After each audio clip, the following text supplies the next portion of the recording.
My name that is used very much these days is Brigalia, but my other real name of the old days is Ndombe Mhlophe.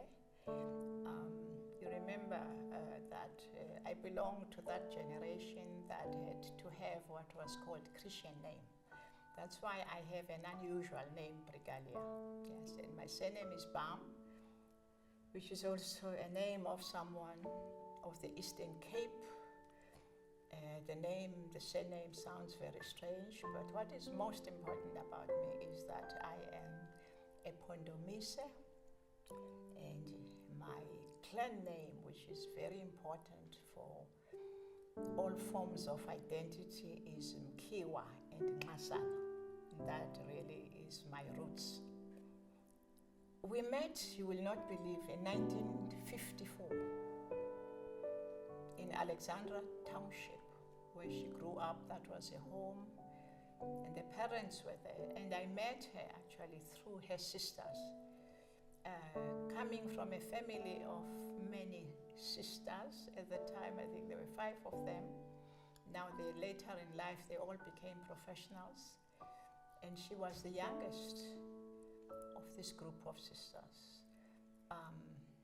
Very interesting, this young woman who in the later years, this whole group of wonderful sisters who are all professionals, had an opportunity those days to go to Wits, which was very difficult at that time for Africans to go to Wits. And Zanele, because she is very brilliant, absolutely in her own right, and then went to Wits and became part of that, became a social worker. And from that time onwards, then her road was a different kind of interesting road, because at Wits already, she had been in contact with a lot of people, and one of the people she admired very much was Mr. Sobukwe, the late Sobukwe, who was one of the lecturers at her time, and there were others also. So she was very, at that stage already, very political and aware, mixing with these other people who were both scholars, students like her, but also people who were politicians, and really grounded into South African politics. And she was part of that already as a young woman. I only met President Thabo Mbeki in London, and I was introduced actually formally to Thabo Mbeki by Zanele. And at that time already there were special friends, Thabo Mbeki, and we were both meeting at a common friend we had who was Mazisi Kunene, a very well-known South African poet-writer who was heading at that time the African National Congress office. Then I get a call, I am in Switzerland and they are in London, and she tells me within a day, yes, on a Thursday I remember, and I'm a senior person in my job and I have to tell little lies I'm too embarrassed to tell my secretary and the staff that I'm rushing to go to town to buy a new dress. And the first dress I came across in this shop I bought quickly, and then I'd already booked my ticket to go to London. So I arrived in London on a Friday and the wedding is on a Saturday. And then, of course, I'm so excited that I don't have time to be scolding her for not telling me, because I've managed to get to London on time. Her commitment, I don't like to use the word work ethic, but work ethic and determination, the line is very thin.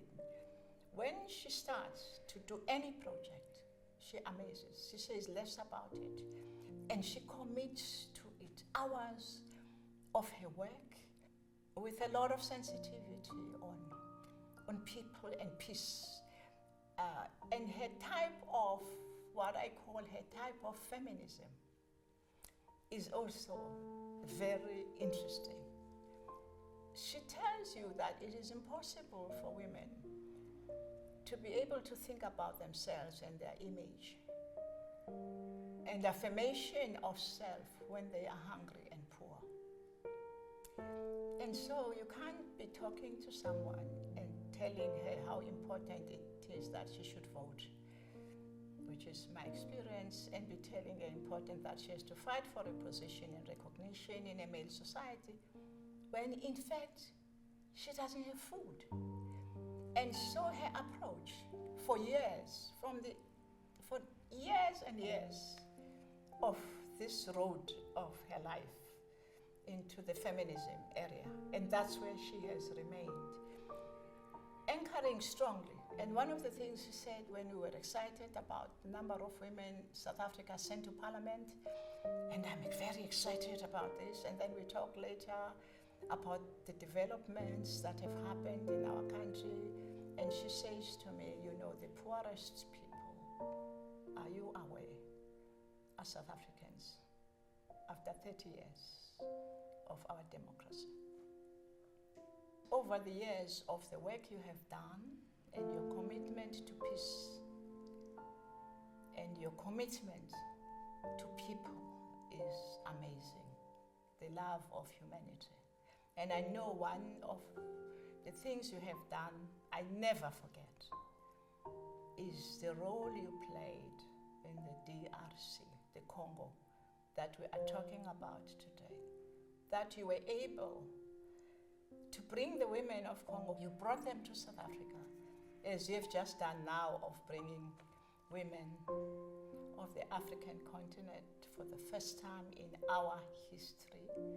From 55 countries, you brought those women to talk about themselves and to talk about peace and to talk about poverty.